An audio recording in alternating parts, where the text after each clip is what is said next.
The next attraction is about to start. Come and see the whistling and singing talent of the girl from Muntinlupa. My name is Willian Hart Salvador, but you can call me Hart.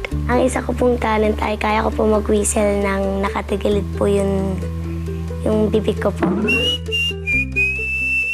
Yung bata po ko, naririnig ko po yung ate kong kumakanta. Kaya po nagjujuwet kami. Umalis po siya ng Pilipinas dahil gusto niya po trabaho. Yung ate ko po ay namatay po. Hindi po namin kasi alam eh. Kasi nasa US Navy siya, nag-work siya, tapos may husband siyang foreigner. Then, accidentally, ayun, may trahedya noong 2014, inuwi namin siya dito.